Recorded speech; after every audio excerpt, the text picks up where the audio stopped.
and welcome to the Autoimmune Vitality online conference series. I'm your host, Dr. Eva Detko, and my guest for this session is Dr. Craig Weiner. Dr. Craig has been in the healthcare field for 30 years, working to provide an integrated model that provides safety and empowerment for healing. He has been a chiropractor in private practice for 26 of those years, working with patients from mind, body, and spirit perspective. He began his exploration of EFT in 2007 and is now an accredited master trainer for Association for the Advancement of Meridian Energy Techniques, and also a trainer of evidence-based EFT for clinicians. And as well as that, he is also a level 2 certified mental health practitioner. Craig is also a contributing author and blogger for the Huffington Post, Energy Psychology Press, and all sorts of other publications. So Craig, welcome to the Autoimmune Vitality Conference series. Great to talk to you again, and thank you for being here. My pleasure. I love being here. So we are talking today about the subject of mental health, and I was thinking before we go into more specific details about what it is and what it can do for people, could you tell us a little bit about how you got involved in mental health, how you got to do this and use it? And I'm so glad you're doing this because obviously the first summit you did just showed how great the need was for people looking for help and relief and information and insight, so that you're continuing to the next level around the world is wonderful. And I feel honored and privileged to be a part of the group here. On a personal level, so just, brief background is I've been in the healthcare field for about 30 years. I started off in body work and massage and manual medicine and became a chiropractor, and I've been doing that for 25 years. And in that time, my appreciation and interest in a mind-body approach has only grown and taken me in many different directions, and physical and psychological and emotional and energetic and spiritual directions. And that's just been part of my personal and professional journey. So you can't really separate that.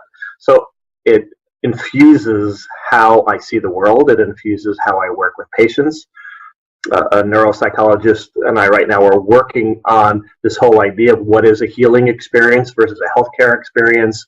So we give workshops on that, and we've really been involved in the neuroscience behind this mind-body connection and how we as individuals and as practitioners and as patients explore this topic of what does health mean, what does healing mean, really trying to update the conversation on what this phenomenon of healing is and what is the meaning behind disease and lack of health. So this is just an ongoing inquiry that I love exploring. What I would say is, as a chiropractor for many years, about 10 years ago, I started to get very interested in, even more so, in the emotional connection and energetic connection, and that's when I found EFT. And that journey we talked more about last time, but basically the tapping, the emotional freedom techniques, matrix re-imprinting has been a very big and growing part of my life because I travel the world teaching that. And so now it's so firmly a part of me that I understand and have witnessed and just know without any doubt whatsoever that you cannot separate the body and the tissues from what we think, what we feel, what we believe, what we've experienced, that those are certainly not separate from physical and organic diseases. They're very interrelated in many ways. So most people, I think, understand that stress is such a part of disease. It's very interesting, actually, because I was just doing a little bit of research to find a few quotes, and there was a PubMed article that was called Stress as a Trigger of Autoimmune Disease, and the numbers are really staggering. They say that up to 50% of autoimmune disorders have been attributed to unknown triggering factors, and over 80% studies have shown that up to 80% of patients have reported uncommon emotional stress before the onset of their disease. So this relationship between stress and, to a greater degree, trauma and the triggering or at least involvement in the autoimmune process is just enormous. So anyway, I could go on, but that gives you a sense. So basically, as a chiropractor, as a trainer, as a consultant in this arena, all of these fused together. And Meta Health then came to me as I started to look at different approaches that put these pieces together, that helped me to have a better form of analysis, to help to understand and help patients and clients to understand in an empowering way how they can use and understand, and we can look at the connections between emotion, stress, trauma, and the development and onset or triggering of their conditions. And so that led me into Meta Health, and that's the starting place.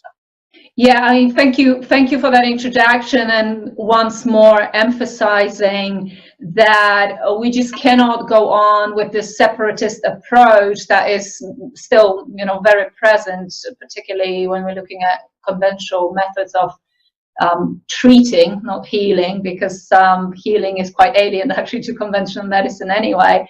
So thank you for once again emphasizing that connection.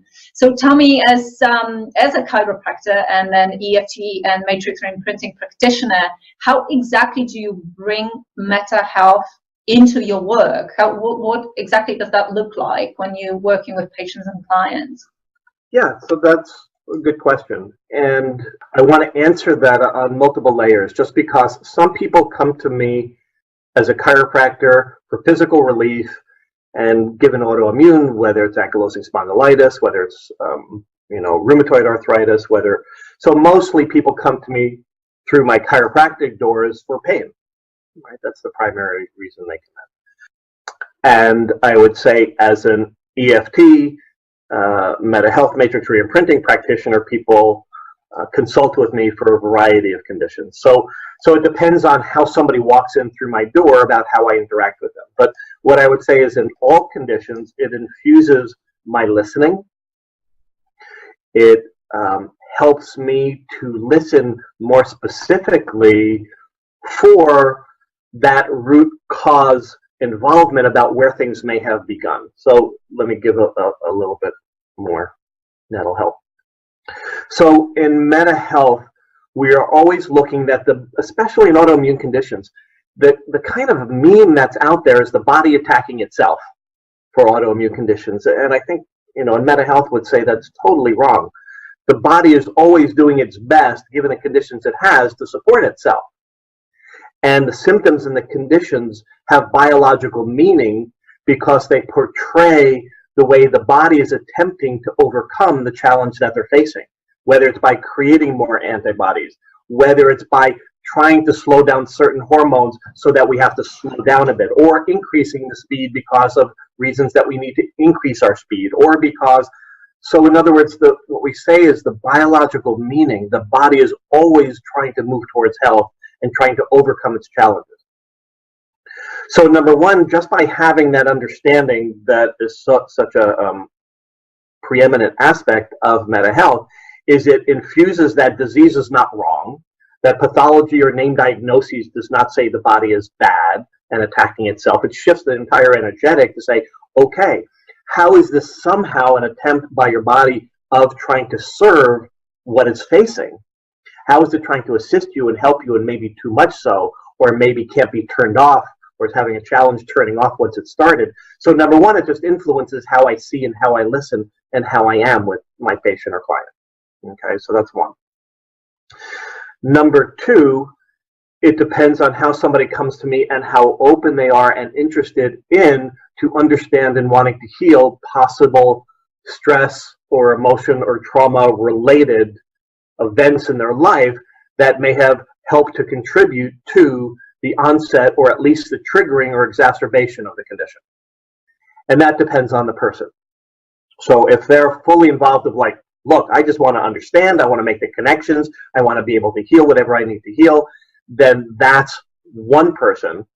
And then another one might be, well, not really, just give me some things to do. So the listening for what a patient or client is ready for as far as change, as far as willingness to look at and explore, and how deeply they want to dive into that stress, mind, body, emotions connection will affect how deeply and where I go with them with the Meta Health. So, for example, if a chiropractic patient comes in, like one did the other day, and they're discussing their pain of a particular condition, And I asked them certain open-ended questions, and I asked them questions about what does that mean for you? How has that affected your life? Not just what can you do and not do physically, but we were discussing, for example, somebody's engagement with a particular issue, and they said, moving towards feeling better now, I feel like a warrior. I feel strong like I used to be when I was a kid. I was fearless when I was a kid, and I realized how my whole life I've kind of been hiding since that time, and now as I'm starting to heal, I realize I'm getting that part of myself back. And that kind of led to a conversation in which we were able to go more into the meta meaning of the condition and the larger perspective of why they may have had this condition. But we have to be very careful, because to have this discussion too quickly or before a patient or client isn't ready can look like blame, can look like they're at fault for their condition, can sound or feel like somebody's blaming them for having it, and that is only going to cause more stress for them. So this is a really delicate dance, and it depends how somebody enters my sphere and what they're asking for, depending on how deeply we go with this. So I'll just take a pause there. Yeah, no, that's very interesting, and yeah, you're quite right. People will only take action and actually change when they're ready, and we have to be sensitive to that readiness in our clients, for sure. So, could you talk more about the history of mental health in terms of its development? That would be just quite interesting to know how it came about. Well, this actually began back in with a man named Dr. Hammer in Germany, who developed something called German New Medicine. And meta health, I would say, is an evolution or adaptation from that, where he had personal and professional experiences that made him really just know from his son and others that particular traumas early in one's people's life often preceded or set up the process for the development of conditions and diseases that followed later. And given that we know how stress affecting so many conditions and the triggering of conditions there are, he started to look into the physiology, he started to look into brain scans and be able to see and make these connections between certain types of conflicts or stresses or traumas that somebody experiences and the types of conditions that often develop later in life in those people that had those particular types of events, traumas, stressors, adverse experiences. We're seeing so much current research on, for example, the relationship between ACEs or adverse childhood experiences and diabetes, heart disease, so many different kinds of conditions later in life, that this is starting to become almost accepted by not just science and the mainstream, that we understand that early trauma sets up a wiring and sets up a response in the immune condition response and in our neurology for how we respond over a lifetime. So these early traumas have a very profound effect on long-term chronic disease and health conditions. So Dr. Hammer really fully developed a form of analysis for starting to make the connection with what kinds of stressful events tend to lead to what kind of conditions. The development, or I would say the integration of many of the energy psychology methodologies like EFT, matrix reimprinting, and others, of course, started to say, okay, this is very helpful because we are always looking to the traumatic and emotional event connection between what somebody is dealing with now in their life, whatever physical, psychological conditions, stress there, whether it's anxiety, whether it's depression, whether it's pain, etc. What are the emotional connections and traumas that may have begun that process? So this was a natural fit for things like tapping and EFT to come together with the German New Medicine, and out of that evolved the process that was called meta medicine and is now called meta health. And meta health really is, I would say, most primarily, it's an understanding, it's a philosophy, it's an art that starts to make these connections. So it's really a journey of making those connections.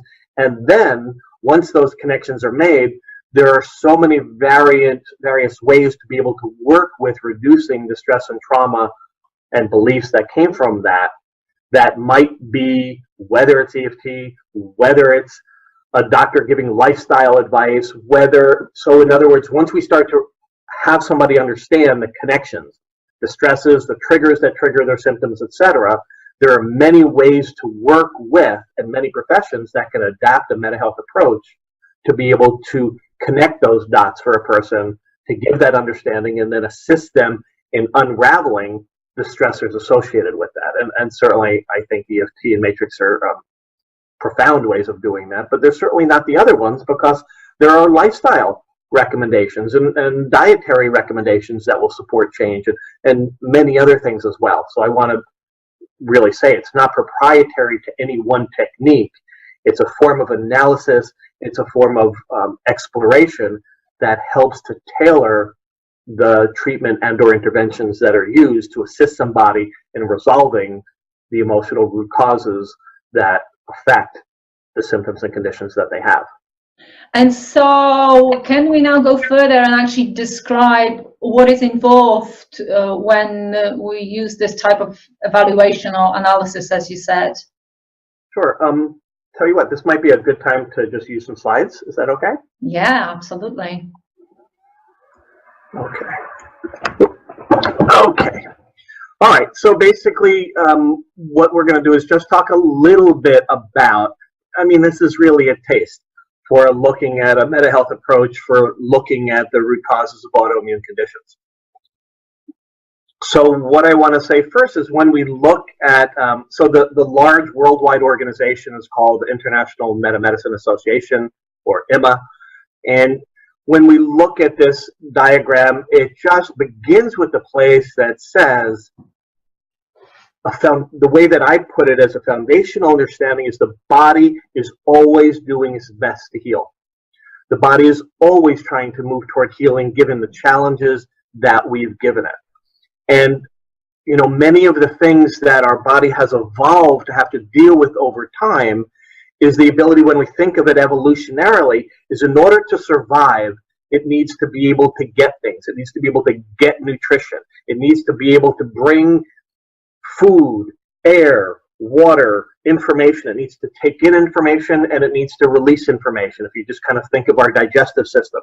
So when we start to look at the basic foundation of survival, when things are working, we're looking to be able to take in what we need to survive and release what we don't need. So when we start to have conflicts with that somehow I'm not able, we often talk about chunk things. I'm not able to take in information. I'm not able to take in something that I need because of some conflict that's happening in my life. And I just can't take in that information. I just can't take in that knowledge. I just can't believe that, or I can't get rid of something that isn't good for me. It creates conflicts that then result in particular conditions being affected and particular tissues being affected. So we start off with one, that our body has this intelligence that it wants to survive, that it needs to protect, for example, that it needs to be able to move and be upright in the world and be able to get around to be able to survive and get food, and it needs to be able to be connected to other people and be able to survive and thrive in connection with others. So at the foundational being of who we are, that's what we need to be able to do. And if there's some conflict that gets in the way of that, that creates a disturbance that tends to create a pattern that can result in symptoms, tissues being affected, etc. So this idea that if, for example, I'm having a conflict with somebody, I'm a child, and I'm having a conflict with somebody doing something inappropriate with me, emotionally, physically, etc., that creates this beginning seed that's laid between an action or a stress or trauma that's happened early on, that then has created a belief, that then has created a way that my body wires to overcome that feeling of not feeling safe, that then affects the tissues. So we start to look at this, what we call the organ stress emotion belief connection. That's a very intertwined process. And once we have this idea that burns, in a sense, or really enfolds our tissues and the way we think about things and the way that we see the world, is then we are more prone to being vulnerable to being triggered by similar situations later in life. And so we call those stress triggers. So when we were just looking at that study, that up to 80% of the time in autoimmune conditions prior to the onset of symptoms, there's some very stressful event happening. We start to look at what we call the original event happening, the original stressful event, or then the re-triggering over time that recurs, and then the symptoms recur again. I was just speaking with a patient who just had, for example, a breakout of psoriasis that hadn't happened in years, but right before it happened, she had a big family gathering of 25 people for the holidays. That was very, very stressful. The stress happened, boom, the skin condition broke out because skin often has to do with our connection with others. As soon as that stress was over, the psoriasis went away. So we start to look at these connections between events and triggers and symptoms coming on. We'll talk about the major phases of healing, the connection to emotions that are felt, that are connected is really critical and a key part of EFT, especially negative emotion of stress and anger and anxiety and rage, etc. We also look at in meta health, what are the beliefs that are created from these events and how do they affect us? The values that are important to us, if being successful is an important value and some conflict that happened is preventing us from being successful, if family is an important part, but we're having some conflict with the family, all these are potential sources of triggers. We start to look at what is the larger meta meaning of symptoms. We'll talk about that. Conscious action steps that can be taken given the understanding that we develop. Ways that we can use self-healing and different kinds of therapies, and increased awareness, so we're aware of things that tend to trigger us and bring those stress. So all of these are very much part of the meta health process and evaluation of working with a client or patient. People say, why me? Why now? Oh my God, why is this happening to me? I don't understand. Nobody has this in my family, and I don't deserve this. And and I think that that kind of look describes that seeking understanding, right? We want meaning, we want understanding, we want to understand why this is happening to me, and that's one of the beautiful things that meta health is very helpful with doing. So I like that. A little bit of overwhelming of information, but I just want to go ahead and point a few things out here. So in meta health, there's what's called 9 points of phases, and so what we look at in this diagram, and I think this will help give a broader picture, is when we look to meta health, there's both the big and the small, the global and the macro and the micro. So when we look at health on one hand, we're looking at health as a being in our entirety, but we're also looking at the health of a particular tissue, right? Because I can have RA and it can affect my joints, but it's not necessarily affecting my pancreas or my stomach, etc. So we're just looking at the big picture and the small picture when we use meta health. In this particular diagram, we're going to be looking at the small. So we're looking at a particular tissue that, if we're looking at the myelin sheaths of a nerve, if we're looking at MS, if we're looking at the response of our lymphatic system that's overreacting, if we're looking at our thyroid hormones, whatever we're looking at the particular tissues that at one point is healthy in the first phase. And then something happens. And if it's the first time it happens, we call it an Udin moment, which basically UDIN stands for, it's a moniker that describes what happens in a particularly traumatic moment. The moment when it's something is unexpected and dramatic and makes us feel isolated or alone, and that we have no resources and we feel helpless. So something bad happens, and that sets this process off that then is what we call that stress trigger. If it's the original time it happens, we call it an Udin. If it's a recurring time later in life that somehow reminds us or feels like or is connected to that same theme, it can be a stress trigger that can recur throughout life.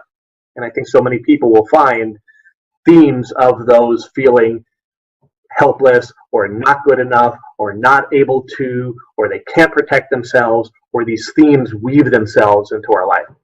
So what sets the process in motion of moving towards something being triggered and then moving back to health again at stage 9, is the stress trigger sends us into a stress phase.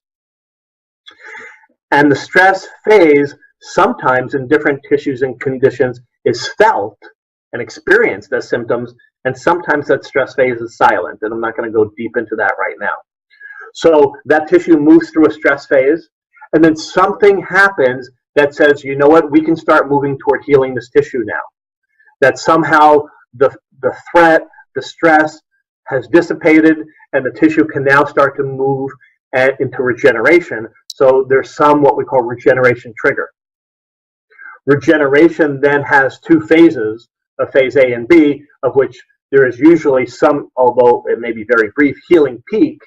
And this process of moving through regeneration, through the healing peak, in which there may be an increase in symptoms during that time, and then another regeneration phase, and moving back toward homeostasis and health again, is the typical cycle that happens. It could be a very brief cycle. It could happen within days. It could happen over months if prolonged and repetitively stress triggers are there. So when we look at this cycling that MetaHealth describes, it helps us to be able to pinpoint where we are in what phase, what's needed to be able to move to the next phase to move our tissues back to health again. So it's an important model that we use, and it's especially useful if, for example, especially in a lot of musculoskeletal joint conditions and others, where the symptoms don't come onto the regeneration phase, that the stress is often silent before, and that if somebody knows, because when somebody's in a symptom, they think they're at the worst of it. They think that they're at the worst part of the cycle, when often, when we let them know, actually, that's not true. You're actually in the healing regeneration phase. We just need to keep moving this along with different steps that we need to take. And often that can be very healing in itself, because they feel that they're at the very bottom, they're at the nadir, they're at the worst part. And that's not necessarily true at all. This just kind of takes it into another way that we look at it, and basically we can see what often happens, especially with the trauma, is we have 3 different responses when something bad happens. We either are able to have a sympathetic activation, which means we fight or flee what's happening, but very commonly we don't have the ability to fight something off or flee, and we move into a freeze response, and that affects our nervous system in such a way that it has long-term effects, almost like it's this kind of helplessness is wired in. And so we're not going to get into, deeply into polyvagal theory or a lot of other things to help to explain this, but this process of understanding that we go through this cycle, that it isn't like it just happened once in our life, because situations, and we'll go over some examples, situations recur and continue to recur in our lifetime and continue to set off these stress responses.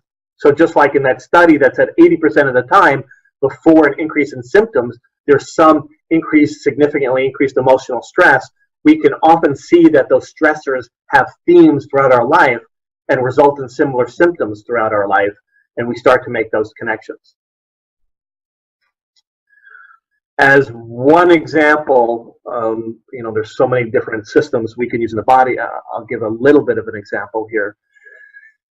One of the things that we do is we're going to ask a person to offer their understanding of why they think they're having the particular symptoms they're having, of what meaning they give it, because they already have ideas about that. Everybody offers some meaning.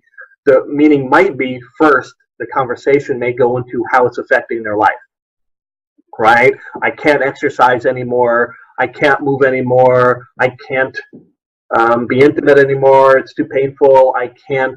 So there are ways in which the disease or condition is affecting them or limiting them in significant ways. Often I will begin, even though MetaHealth makes connections between different meanings and different tissues, what I want to say is I'm absolutely a person that say just because you have this disease or this condition or this body location, this means that for you. I'm not like that, and I don't believe that to be true, but I do believe that that is a beginning stage of exploration, and even more importantly, is always inquiring into what the person's meaning making is of that. So when we look to disease or illness as metaphor, and there's also a lot of growing science behind that, we can see, for example, when we look at the musculoskeletal system, and I see this, for example, all the time as a chiropractor, people in their low back, when they have low back pain, I often ask them what's going on in their life, and they will often say a tremendous amount of pressure that they're feeling. And when we look to meaning, for example, on here, we think about metaphors that we use in our language, that when we have to shoulder something, we're shouldering, we're feeling responsible for something, we're holding up the weight of the world on our shoulders. And when we get headaches, it has to do with issues often of not being able to kind of wrap our brain around something. And when we start to look at, for example, issues around our pelvis, very often, I mean, so often, there has been some sort of sexual trauma.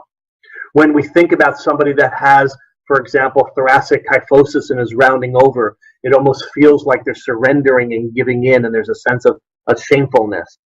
So we look to the musculoskeletal system's theme, for example, of feeling somehow not able, not strong enough, not, they're called self-evaluation themes. Musculoskeletal themes are about somehow I'm not enough, I'm not up to this enough, and then it depends on the tissues that are involved. When we look to digestive system, it has other themes. So each of the systems have different themes, but most important is the inquiry into the individual and how they're making sense about it, and how it's affecting them, and the traumas that began and may have preceded the symptoms that they're still feeling. So when we start to look at autoimmune conditions, because it's an ongoing chronic disease and it's involving the immune system, we look at recurring triggers that continue to kind of keep the disease hot, keep it alive, keep it recurring and fresh and cycling as if the cycle can't be broken because it keeps getting triggered. And this is just one example that we're looking at here. Then I think it's almost last. Then what I want to say is, so areas that we explore is what are the tissues that are involved? What are the conflicts that are connected to that particular tissue? So for example, when we talk about issues that have to do with the skin and outbreaks in the skin and psoriasis, for example, our skin is a barrier. It's both it's a way that we connect with others intimately, and it's also a form of protection. So we often look to skin-related themes as conflicts that are related to other people and people around us that are somehow either we're not getting enough connection and enough touch and enough of that, or we're getting too much and we're trying to push it away. So issues around that often involve other people. We look at the emotions that are connected and the intensity of those, and we use things like tapping to be able to help to neutralize that. We look at the beliefs of what are the decisions that are made about who I am and what I'm able to do in the world, and how they're connected to these traumas and these different stressors. We look at secondary gains, which once we get a condition, we have to adapt to being okay with that. So how I have become okay with having this, which on one hand is a great adaptation, but on the other hand may prevent us from healing or at least get in the way. We look at what are the triggers. That silly word right there, VACOGs, just described as visual, auditory, kinesthetic, olfactory, gustatory, and something we call self-talk. So many people will find that the way that they process information, and often the triggers that set them off, are things, for example, somebody that's more auditory will be more triggered by the way or how somebody said something. And a visual person would be more triggered by something that they saw that triggered their conflict. So those stress triggers become an important part of the evaluation that we discuss.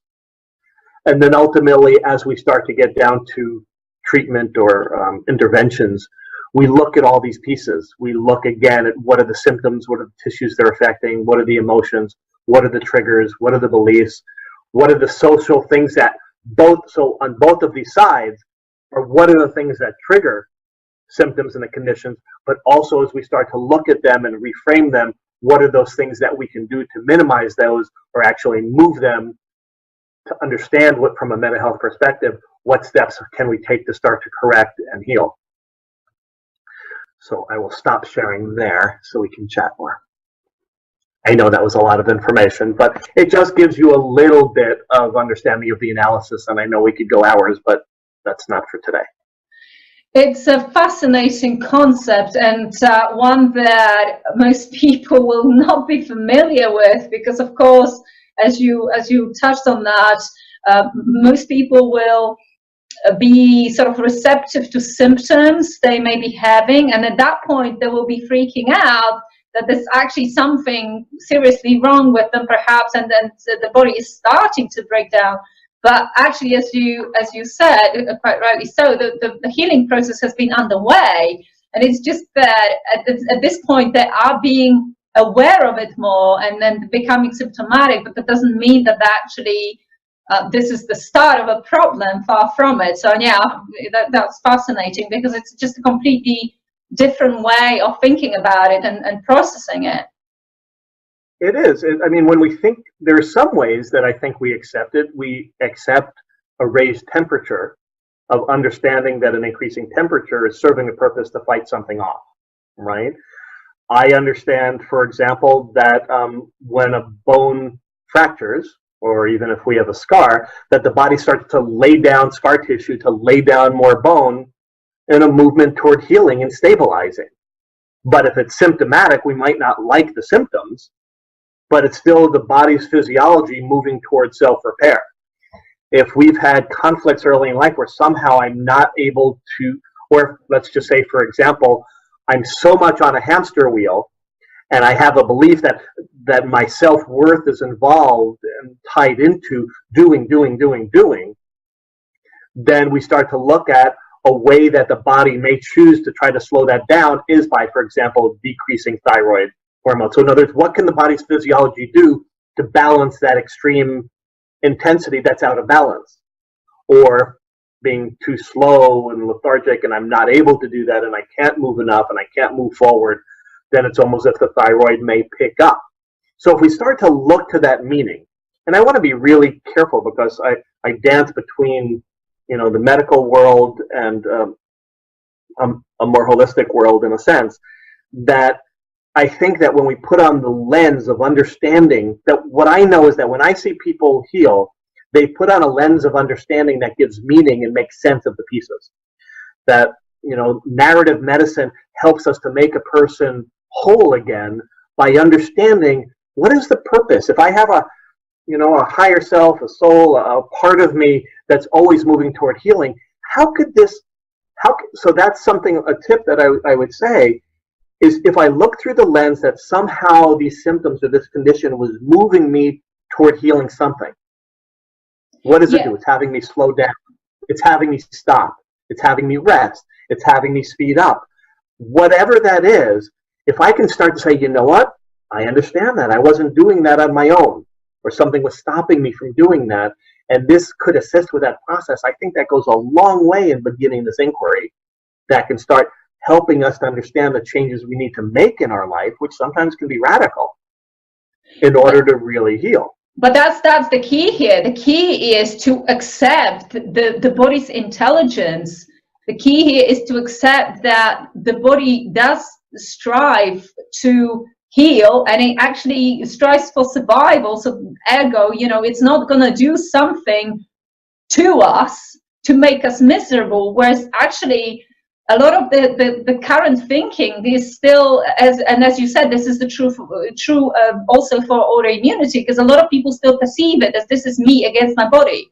My body is, destroying my tissues, So it's the key here really is to accept and understand that the body really does know best. And then you can then get on board with some of the things you described. So, but I think that's what people, that's the first bit of thinking that people need to change.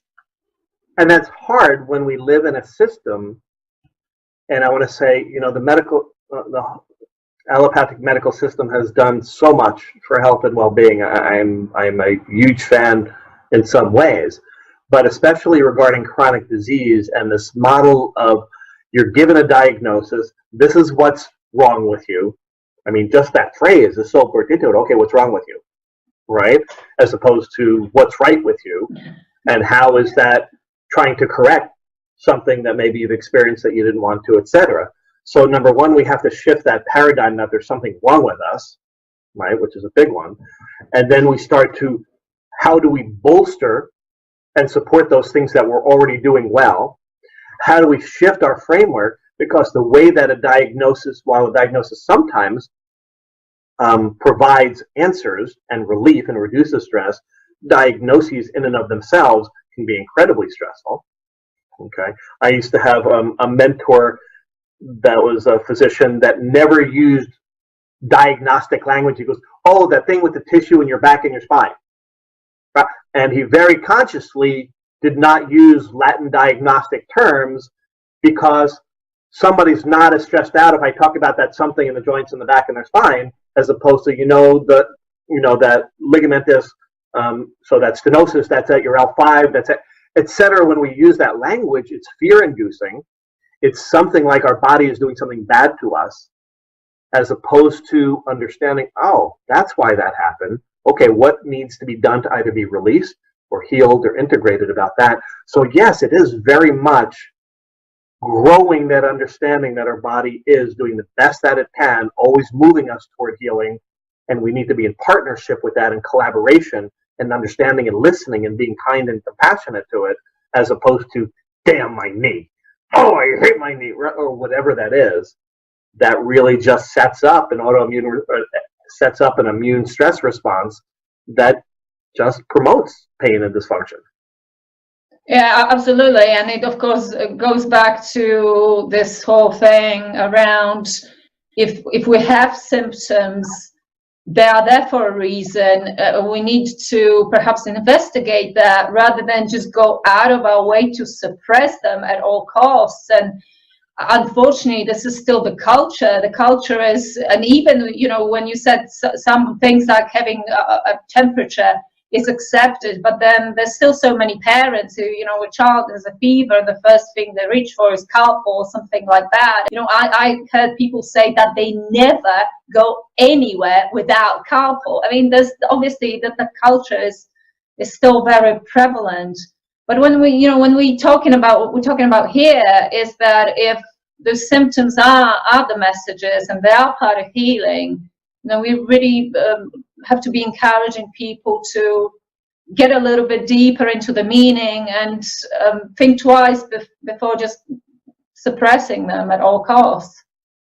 It's funny. I try to use different analogies, and I say, you know what, the dashboard on your car, when that red light comes on, do you punch it? Right? Do you cover it up with a piece of tape so that you can't see it? The red light came on because it's telling you your oil is low or your brakes are worn or whatever that is. It's a sign. Just like you have signs in your body and symptoms in your body that's saying, look, something needs attention here. It's just a communication method. Right? So if we start to think about it, it's like, well, that makes sense. I mean, you wouldn't just say, I don't want to see you, red light, go away, red light. I mean, pretty soon you'd know that your car would be stuck and you'd be in trouble and the engine would melt down. So, but it takes a reframing, especially when the symptoms are more intense, to be able to understand that there's meaning and purpose behind that. And that, I find that takes time, because we're in a culture in which signs and symptoms, number one, are scary. And we've been told a lot of things about it. And it brings up stress just having them. So that intensifies. And the more stressed we are, the less blood flow we have in our frontal cortex. So the more fear we feel, the more we have to take extreme measures. The more extreme measures we take, we don't listen. And so that cycle of fear that we go up this way, especially in the doctor's office and in that doctor relationship, needs to start to move back down this way. And how can I start to look at this with a little bit more perspective, with a little more meta perspective of why?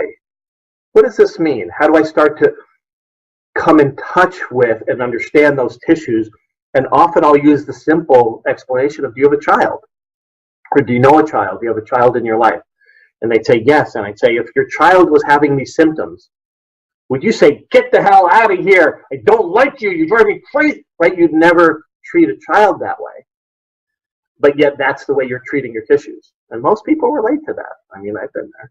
So if we can start to cultivate that curiosity, that relationship, that compassion of understanding my body, my knee, my back, my shoulder, whatever, is doing the best it can. What is it that you're trying to touch? How do I feel? What are the emotions associated? What comes up when I start to tune into that tissue?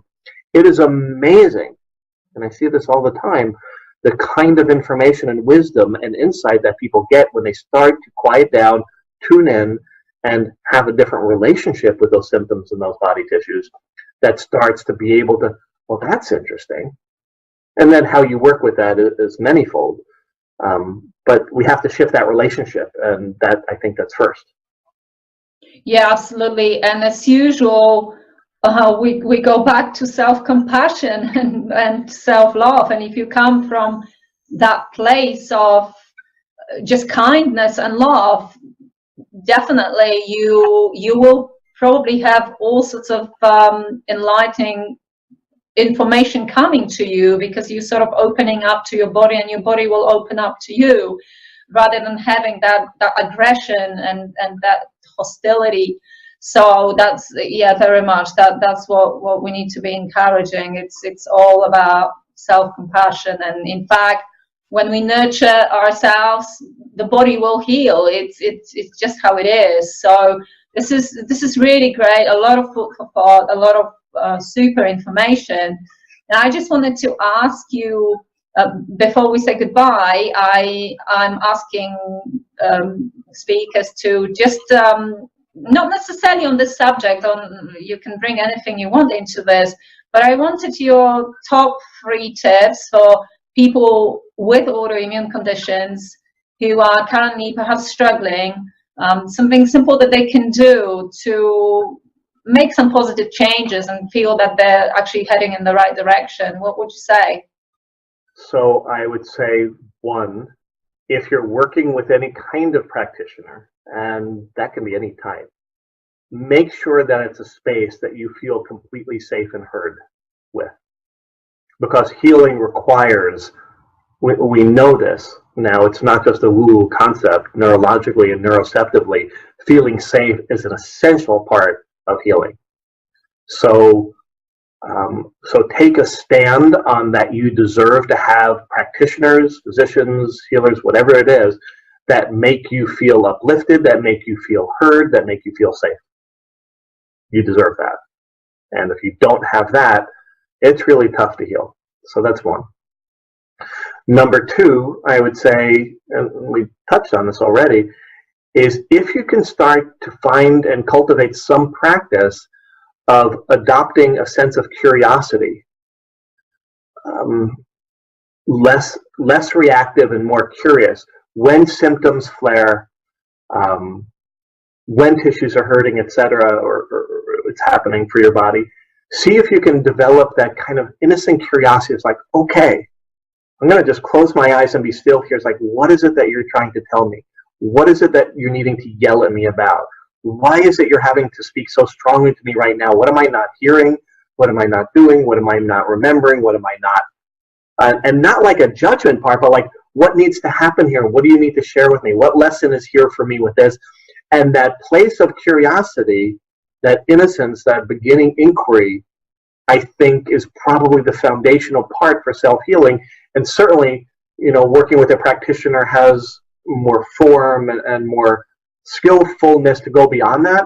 But I think that it's a powerful beginning place. So if we can begin that, rather than moving into a place of stress and judgment and criticalness and frustration, not saying that we don't feel those things, but a therapeutic self-intervention is beginning with the place of inquiry, just like one would with a child. I'm like, what's wrong? And I think that that's a really great starting place. Actually, I have to say that for many years now, I have done exactly that. It's almost asking, what is it that you need me to do, to be better? But of course, that wasn't always the case with me, but I know better now. And so, yeah, it's very powerful. It is very, very powerful. And if you just sit still for a moment with it, just as you said, it will come. The answers will come, won't they? Yeah. I mean, certainly a start in the right direction. Let's put it that way. And I would say that that's a great starting place. So, yeah, and trusting that our body has answers. And trusting, even if we're not used to communicating with it in that way, that it's a muscle that builds over time, that as we do it more, we get more information. And kind of my way of thinking of it, as we listen more, it has to yell at us less. Because we're listening. It can whisper to us in gentler ways and talk to us in a calmer voice, as opposed to, hello, you're not listening to me. And it gets loud, symptoms get louder. And if we think of it that way, I think that's helpful. Yeah. So that's that saying, listen to your body when it whispers so you don't have to hear it scream. And also another one is listen to your body because it's a lot smarter than you. So yeah, there you go. The body has a lot of wisdom. Yes. Yeah. So I also just want to say, if people are interested in meta health, the international website, might I just offer that? Of course. Yeah. It's www.meta-health.info. You can begin to get some information there. You can certainly contact me, and I can assist in any way that I can. And I can be reached at efttappingtraining.com is our primary website. But I'm happy to assist in the process. Often what I do is I do a lot of consultation. So people will come to me to do the consultation, and then I'll give them a report where they can then take it back to whatever healer practitioner they're working with to do the work, because often that can take time. It can take multiple sessions and over time to move in that direction. And I do a lot of just that analysis. So happy to help any way I can. Brilliant. Well, thank you so much for this fantastic presentation and all that you have shared here. As usual, wonderful to talk to you, and you just got such wealth of information, and you're so willing to share it. So I really do thank you very much on behalf of myself and everybody else. So yeah, thank you for being here. My pleasure. Thank you for doing the work that you're doing.